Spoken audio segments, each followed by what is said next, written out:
Today we're joined by Amy and Leon Kass, and we're going to be talking about two speeches on the subject of courage. This is based on one fictional speech and one real speech. The fictional speech by Joshua Lawrence Chamberlain shortly before the Battle of Gettysburg, the other by George Patton shortly before the invasion of Normandy in 1944. And just by way of setting up the conversation, let me just say a few things about Chamberlain and the book we'll be discussing. The speech that's in the anthology here is from Michael Shaara's justly famous novel Killer Angels, which is about the Battle of Gettysburg. It is a book which is very accurate, if somewhat selective, in the events that it discusses. But as Shaara himself says, it's largely a book that's about the interpretation of character.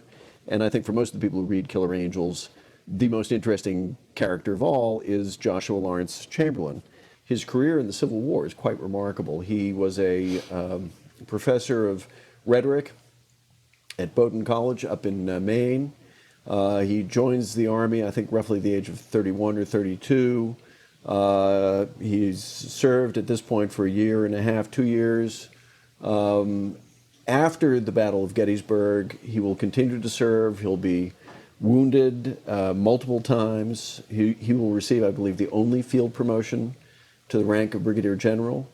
He is subsequently made a Major General, and he's selected by Ulysses S. Grant to receive Lee's surrender at Appomattox. So he is a genuinely heroic figure in history, and not simply in Michael Shaara's rendition of him.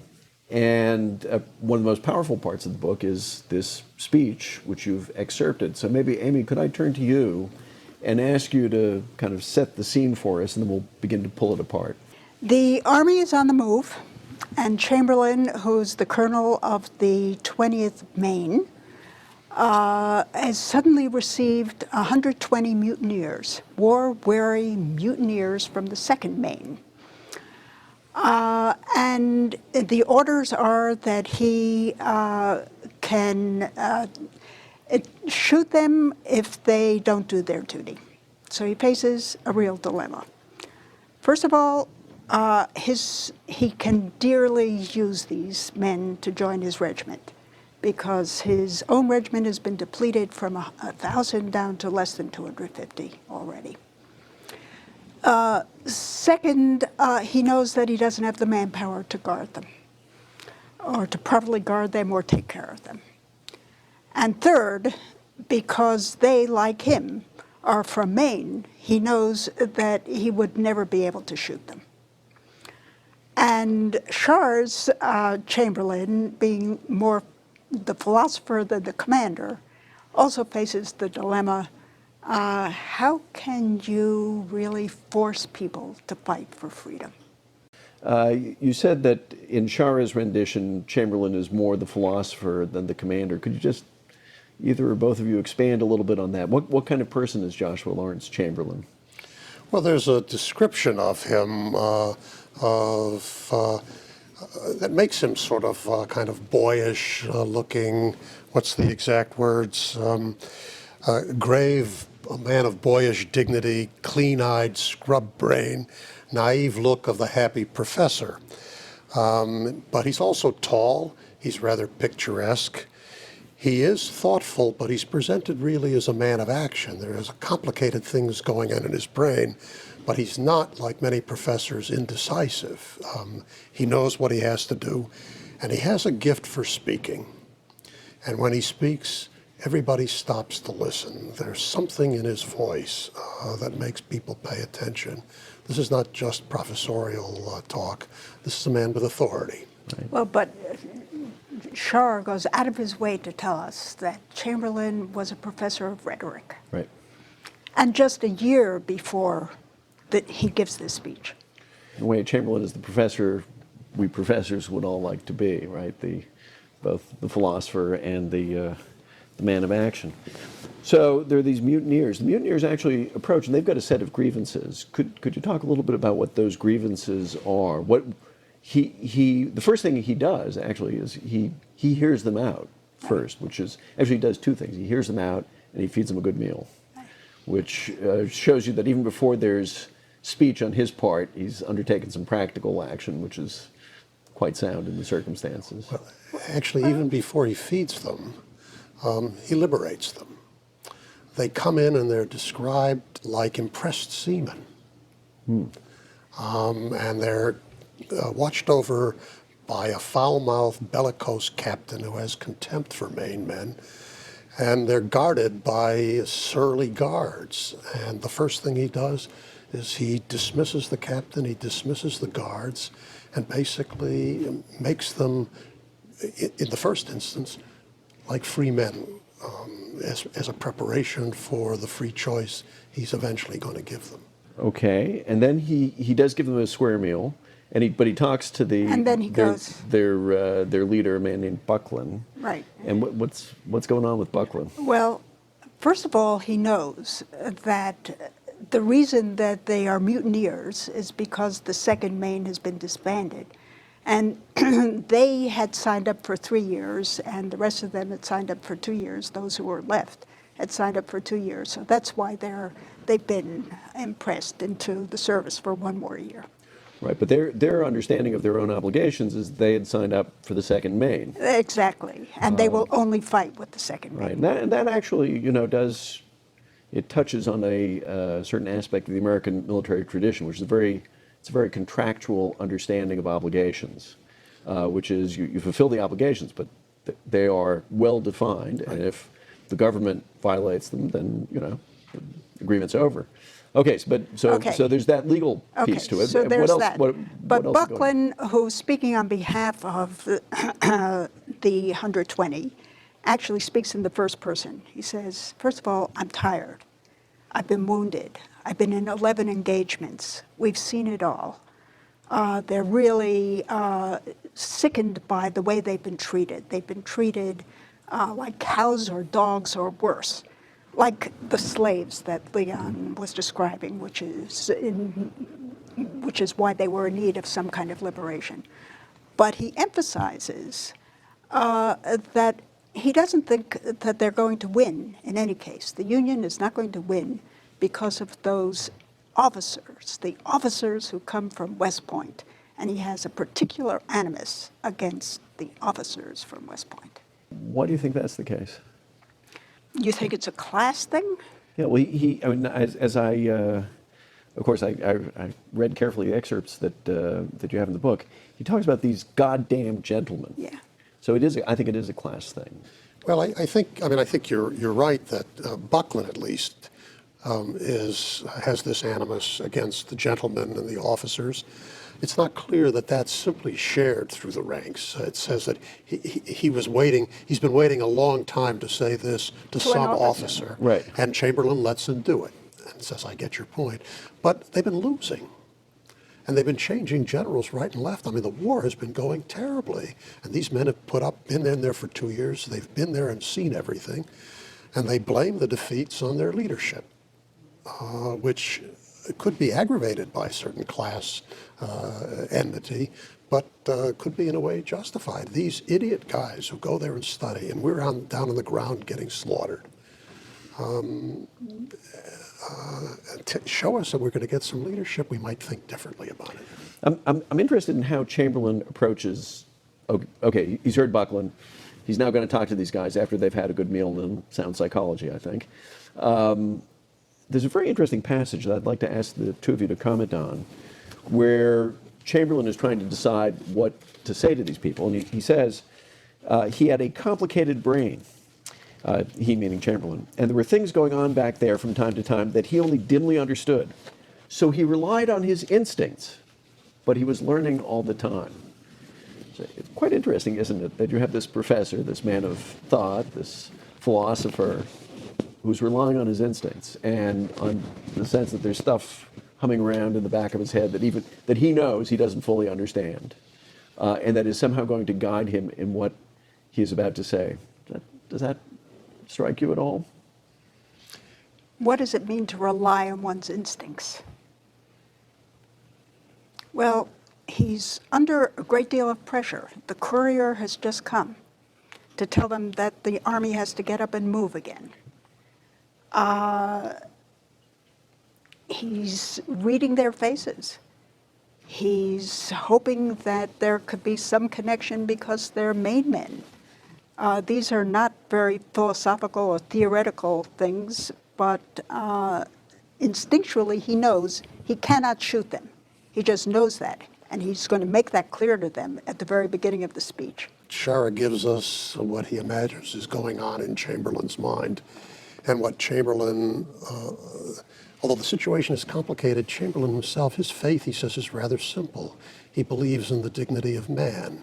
He loves America because it's the land of the individual, where there's no royalty, there are no aristocracy, that a man can become all that he can be, that we are fighting for freedom, not for land, for people and not for territory. That's what he would like to say, but he can't say that. He says those are tired words. What is the pitch that he does make?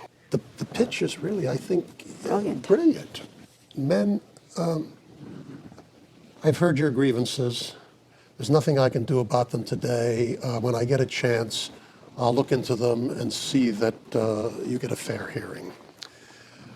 Second, I've been told that if you don't fight, I can shoot you, but I'm not going to do that. And third, whether you fight or not, that's up to you. We've got orders to move, and whether you come or not, well, you're coming. So the opening speech, he takes their grievances seriously, shows them some respect, indicates that he has no intention of shooting them, and says, look, whether you want to fight, that's up to you. Basically, he solved the problem about whether you can force men to fight for freedom by making them free men and saying the choice is yours. The choice about fighting is, Yeah. he says, you're coming with me. You're coming with You're me. coming with with me. me, but He's whether not you- saying you can go home.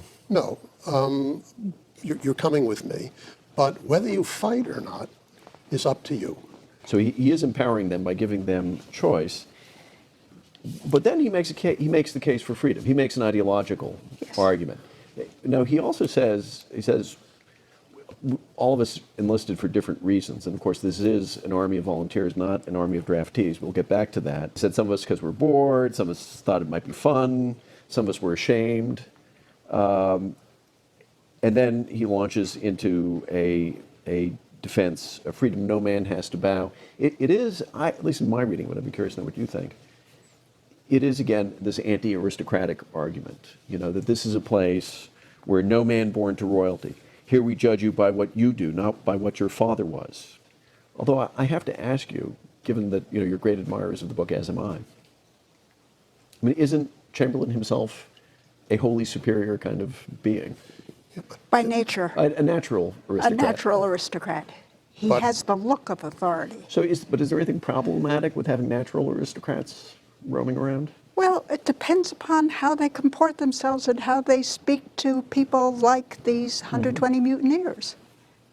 And part of the speech is not articulated. It's the tone he uses. He speaks quietly. He's obviously, or must have been, a wonderful teacher of rhetoric, because his rhetoric and everything that surrounds it is really perfect, it seems to me. He speaks quietly, softly, so they have to gather round and listen. Do you think he's self-conscious about that? Oh, yes. Oh, yes. So he's not just operating on instinct. Well, not just instinct. But no, he dissembles his superiority. One of the tasks of all really great leaders, in a way, is to try to, I mean, if the gap between the leader and the led is too great, it produces envy and resentment and the like. If it's too narrow, there's no regard and no respect. He manages that absolutely Right. beautifully. I mean, in many ways, I think the book is a wonderful study, not just in courage, in a lot of things, but including in leadership. In that last passage, one of the things that's quite interesting is he starts by talking about freedom. The way he ends, it says, what we're all fighting for in the end is each other. What do you think that means? Well, I think in that respect, I think Shaara, who had himself been a soldier, understood that a lot of what motivates people to fight is not ideology; it ends up being their comrades. Yeah. And but what Chamberlain does, I think, in this passage or Shaara making Chamberlain talk, is he combines both. There is this kind of a broader case about freedom and about the nature of the United States, and he brings that to we're all fighting for each other, which is really something that I think is the case quite frequently independent of the cause that you're fighting for. I think that's right, but earlier in his reflections on America and why it's different to fight for America, he appeals to the universal principle that all men are equal, and he's fighting to free human beings, which means, he says, he concludes there, he's fighting for himself. He's doing both, and he understands, I think, the power of both. But fighting for each other would then mean that we're fighting for all men. We're fighting for all I don't know. humankind. I mean, he's also, this is a guy who's very conscious of being, he's a Maine man. He's very conscious of the tribal tie. But he's also very conscious of the universal American principle. And when he bends down to pick up the dirt, he says, this is free dirt all the way to the Pacific. In other words, you begin by taking the Maine men and the Maine tie seriously. And these are men who wouldn't fight except for Maine men. In fact, not even with Maine men altogether, but only with, with the second Maine. That's who they signed up for. He's in a way showing them that they belong to a cause which is a national cause, and not merely a national cause, but a universal cause in the way in which Amy has said. And the final remark that we're fighting for each other is not, it seems to me, what is commonly said today, that people in the Army, when you really want to know why they fight, they're fighting for the guy in the foxhole next to them. It's not, we're fighting for ourselves as fellow soldiers. We're fighting for each other because of an idea, the idea that all of us have value. I think there is a sense that we brothers here, but it's not we brothers in battle only. The decisive sense of the brotherhood here is the brotherhood of man, understood as equally worthy. I think, and in that sense, by the way, he is giving them the principle that he gives them the principle that's in a way been violated in their eyes by how they've been treated by their previous officers and how they were treated when you first saw them marched in like impressed seamen. After the high-pitched speech about ideals and principles, he then descends, and that's also important. He says, look, it's still the Army, but you're as free as I can make you. Have a conversation, decide for yourself. You got two choices. You can either get your rifles and come and fight, or you'll come under guard. In the end, I'll do what I can. And then finally, this wonderful pitch, It's wonderful. If we lose this fight, we're going to lose the war. So if you'll join us, I'd personally be very grateful. And in the end, he's trafficking in the kind of trust that he has earned by freeing them, feeding them, taking their grievances seriously, respecting them, speaking to them as fellow Americans, and speaking to the better angels of their nature. let's move to talk about the Patton speech. Now, the narrative is described as being given on June 5th, 1944, which would be the day before D-Day. Again, just sort of in the interest of the historical record, it was a speech that was given multiple times by Patton because he gave it to all the different members of the Third Army. And of course, they were scattered all over the place. I have to confess, I have a personal connection with all this. My uncle was a doctor who was in one of the mobile hospitals of Third Army. And I remember when the movie Patton came out, in which George C. Scott gives a cleaned-up version of this speech, I asked him, I said, did you ever hear the speech? And my uncle, who was at that point a very distinguished professor of medicine at the University of Chicago, said, yes. I said, well, what was your reaction to it? And he said, I listened to the speech and I was very disappointed. It was profane, it was vulgar, it was simplistic, and I thought to myself, this is the kind of man who's going to lead this enterprise. And then he said, and then as I was walking out, I listened to all the soldiers, and they were all tremendously excited. Then my uncle lowered his glasses in a way that he had and said, and that, young man, was when I realized I still had a few things left to learn. That has always stuck with me.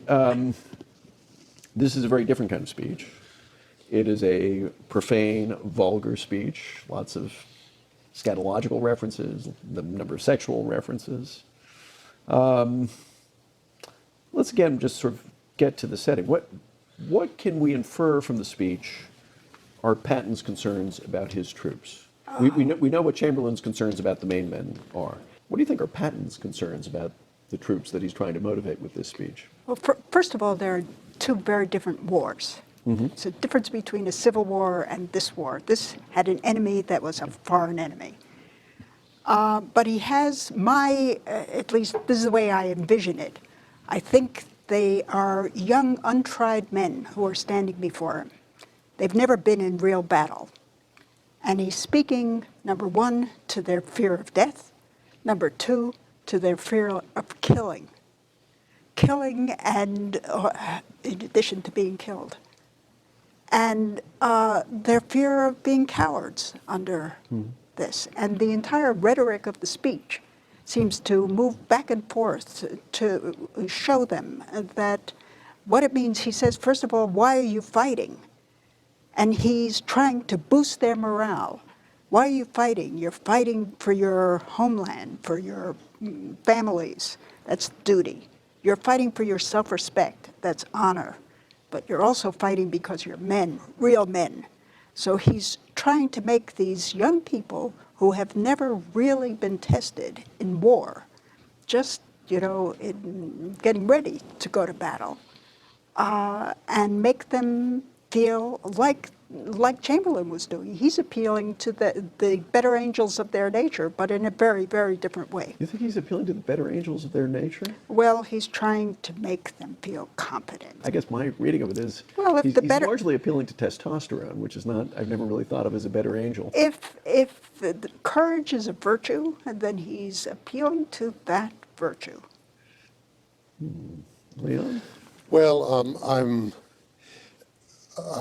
more inclined to join Amy in the formulation. I agree with her diagnosis of what the problem is.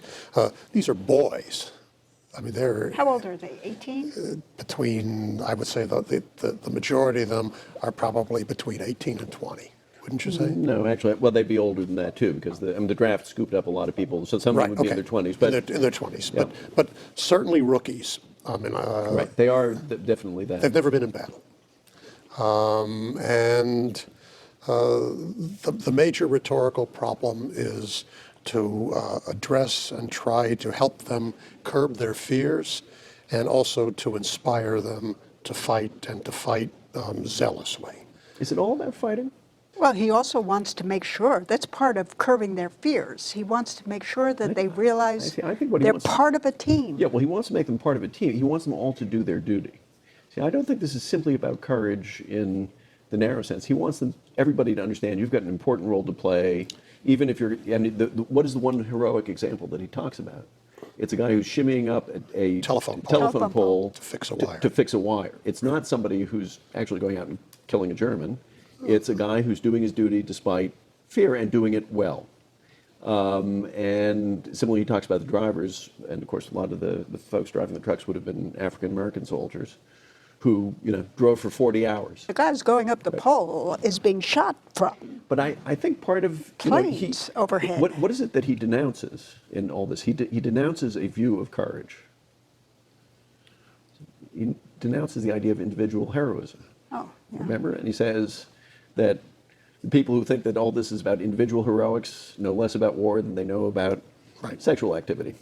If we're right about what the rhetorical problem is and what he's trying to accomplish, the very first thing he does is he opens by appealing to American manliness and America's love of victory, and their own love of their own families and homes, their love of their own honor, and their own manhood, and tells them America despises cowards. Right?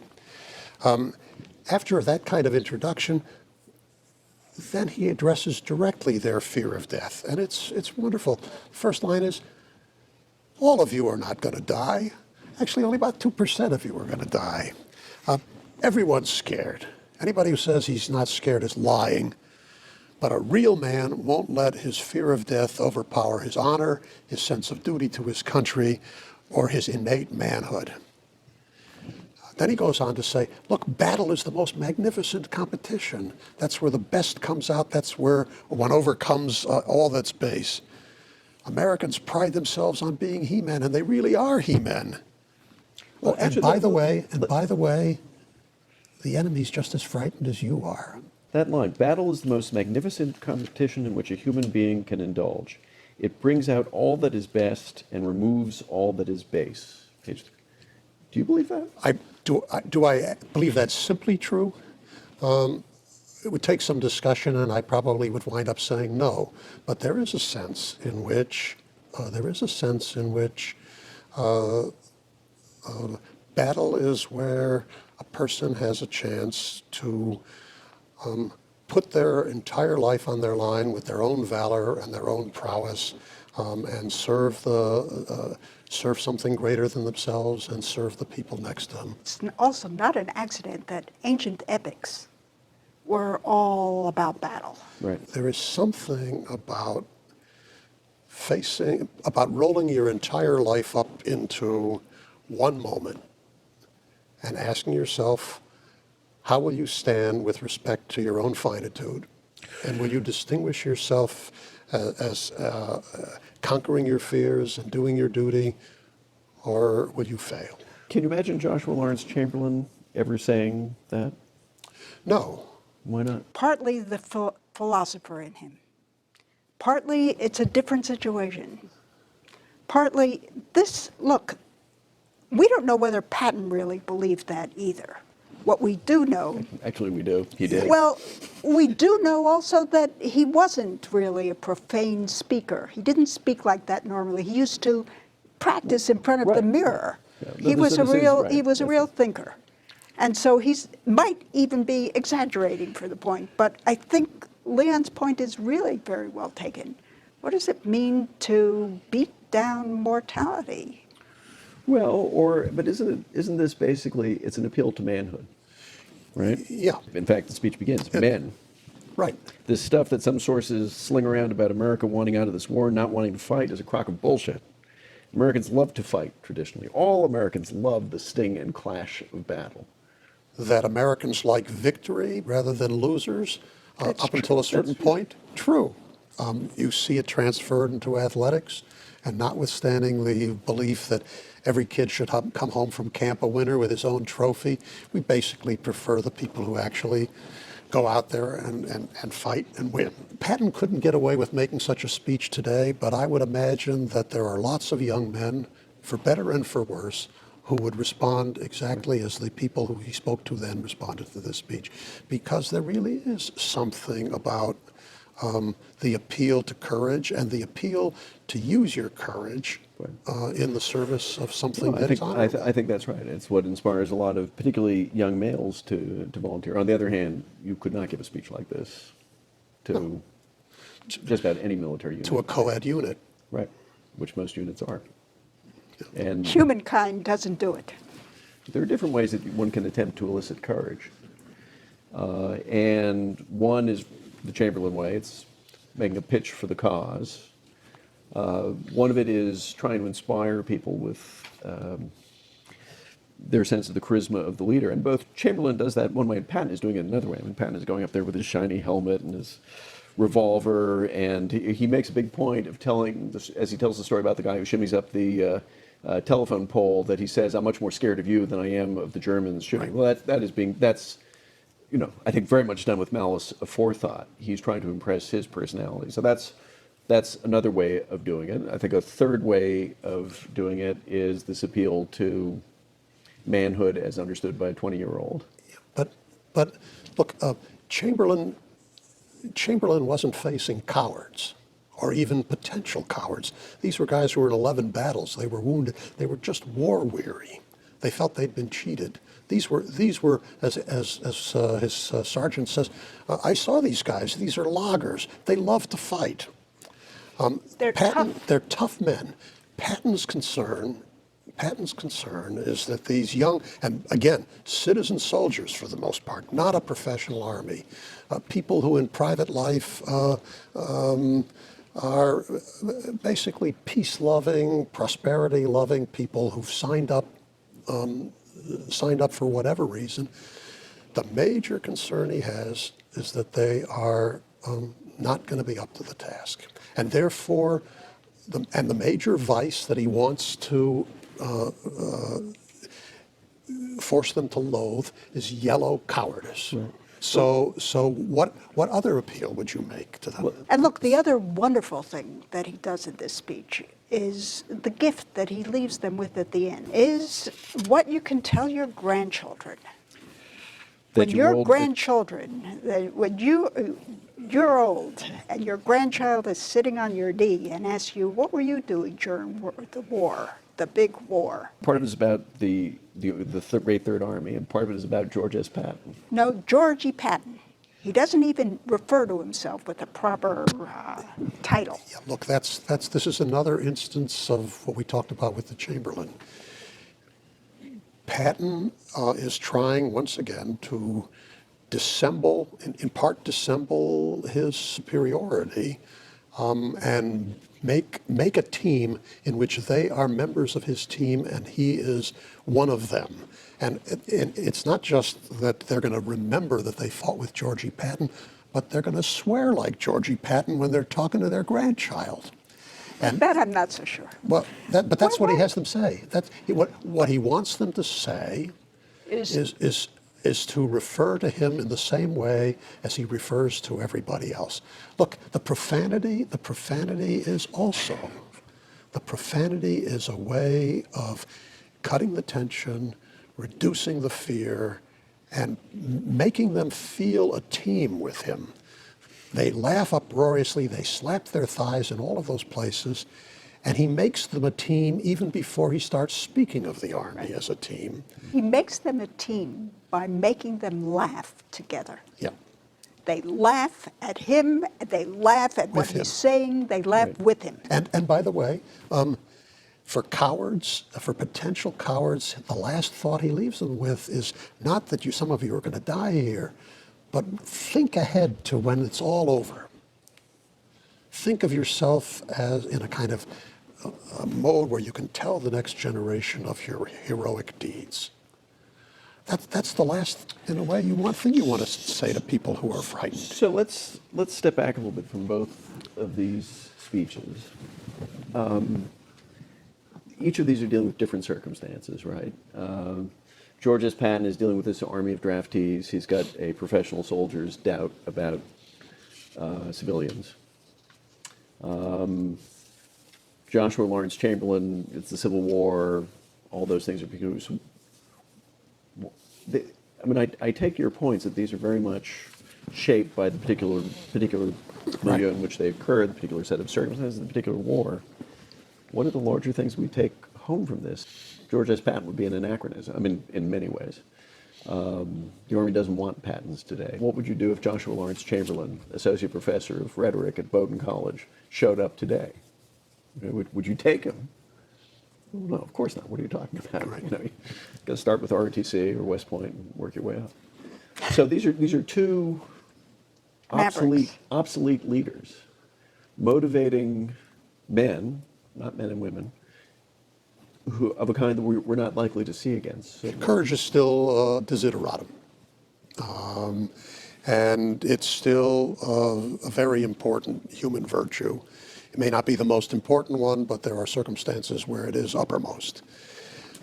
Courage you don't generally produce by speeches. Courage is generally acquired by practice in fearful situations and learning to beat down your fears, or learning how to live and do the right things in the face of your fears, which may never simply go away. And it's always a question of how do leaders both inspire men to beat down their fears, to do what's necessary, to function together as a collective, and to serve the higher purposes for which they have been brought together, so that even though the circumstances have changed, it seems to me there are lessons here about leadership. There are lessons here about about what needs to be addressed and the kinds of things that one can appeal to. And if you can't appeal to the sorts of things like honor and solidarity and manhood and duty, then it's not clear what kind of a pitch somebody can make. It might very well be that we don't want patents today, but then the question is, are we doing a good enough job in the absence? Or what kind of rhetoric of speech takes its place? That would be one point. The second is that this is not just for the fighting people, but also for the country that sends its professional soldiers to war. It needs to somehow understand what it is they're about and what they're doing and what motivates them. And this is a very hard thing in democratic times where people are encouraged to privately pursue their own happiness.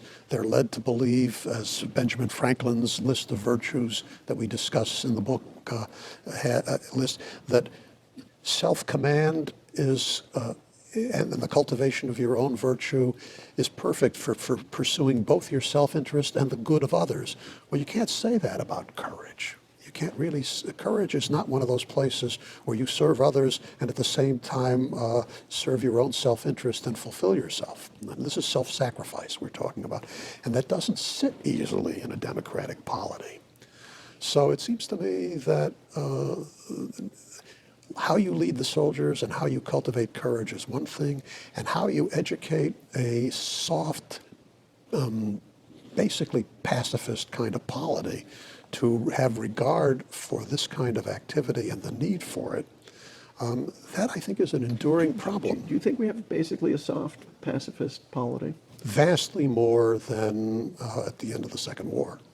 By design, we have that kind of polity.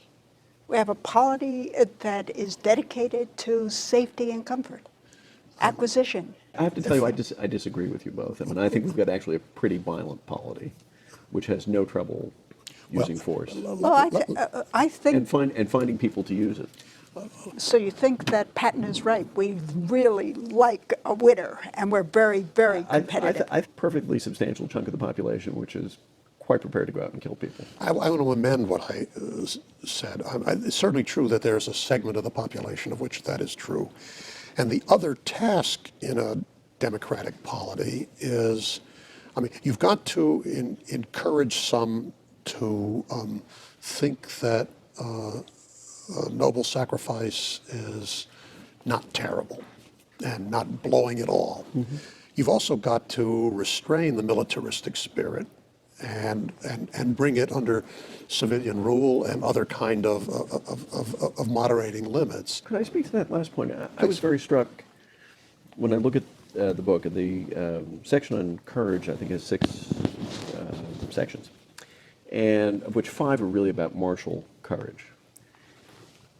And I guess my question is, isn't there as much need for civic courage, including frequently individual courage? As I was reading through it, I was reflecting on a television series which had a huge impact on me growing up, Profiles in Courage, which was a television version of John F. Kennedy's award-winning book. And I was very struck that they were cases of, which I think we would all agree, were people showing enormous courage, which usually meant standing alone against their own crowd.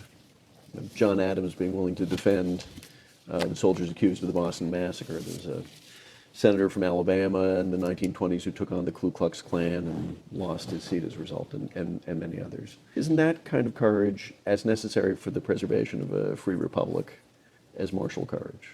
And in general, if you could just reflect on the relationship between civil courage and martial courage. Definitely, yes, that courage is necessary in civilian life. Part of the reason we have martial courage here is, I think, as Leon was suggesting, that you're putting your life on the line. So what's at stake is something different from what's at stake when we went to Mississippi, for example, in summer of 1965 and worked with the civil rights movement. It took a great act of courage on my part to drive down there with northern license plates and I had an accident the first 5 minutes on the road, and I thought that was it. I was finished. And turns out that wasn't the case, but yes, courage is necessary. Courage is necessary to speak out against unpopular opinions. But it's a different kind of courage that we're talking about. What are the virtues that citizens are in a way called upon to display? The first thing, strange to say, is they're first called upon, it seemed to us, to practice some kind of self-command and to earn some self-respect. To have their own house in order. Second, they're obliged to be law-abiding and also have some care for the doing of justice. But then there's a question, what happens when the polity as a whole is threatened? And therefore the question is, don't we need people who are willing to make the sacrifice and to display courage against the fear of that particularly great evil, the fear of death, when the polity itself and its own existence and safety is on the line? That doesn't mean that that's the only place where the character of the polity is on the line. I mean, if the polity is riven by injustice, it requires people who would have the courage to stand up and speak out against it, as the examples that you cite indicate. Courage, generically speaking, you'd say courage is the excellent disposition with respect to the fearful things, and death might be The greatest. might be the greatest thing. I mean, other people would say dishonor is worse than death. One could fear loss of wealth. One could feel loss of a job. One could feel loss of status. One could feel loss of one's good name and reputation. And there are all kinds of occasions where people are called to face those losses and the fear of those losses and to act bravely, and we're better off for that. It's not really a virtue simply, is it? You can be courageous in a very bad cause. Yeah. Yeah, but then I mean, it's Joshua Lawrence Chamberlain is going off to fight against men who are very courageous in a very bad cause. And you have Lee. Right. But Tremendously that's courageous in what a he's talking very about. bad cause. Yeah. yeah, No, I mean, that's. but it's still courage, Right. because courage is the disposition of your soul with respect to the fearful things, with Yeah, respect yeah. to fear, and in the extreme, the fear of death. Yeah. It was said, you don't hear it said anymore. Don't hear it said much since 9/11. But it used to be said in universities 20, 25 years ago that we're looking forward to a world in which courage will be unnecessary. It's a virtue whose time is passé. And that's a mistake. And a decent regime can never have contempt for the courage. I think it's Churchill who said, courage is the virtue that makes all other virtues possible. And I think that, in my own view, that's true, actually. But you mean it by a much bigger sense of courage, right? Yeah, I do think so. I give you a lot more credit, actually, than you know, for the civil rights thing, because, as Chamberlain says, people find themselves in the army for all kinds of reasons. And some noble, some not so noble, some force of circumstances. And once you're there, they've got you. And there are a lot of external constraints. Yes, Joshua Lawrence Chamberlain is not willing to shoot them. Other people would be willing to shoot Right. the mutineers of the Second Maine. You could get the guys from Indiana to shoot them quite happily. Right. And even he's not going to let them go. And they're going to put him in a situation where, and Right. in fact, this is what happens. You guys are going to sit and watch while we get gunned down, so then the Confederates come and bayonet you? Probably not. And I think there are a lot of military organizations are designed first to instill courage. They do all kinds of things to instill courage, but they also constrain your choices. Your choices about going down south in 1965 were entirely unconstrained. True. So I think you're very brave. And thank goodness for it. Thank you. Thank you. Thank you for joining us. I hope you've enjoyed this conversation as much as I have.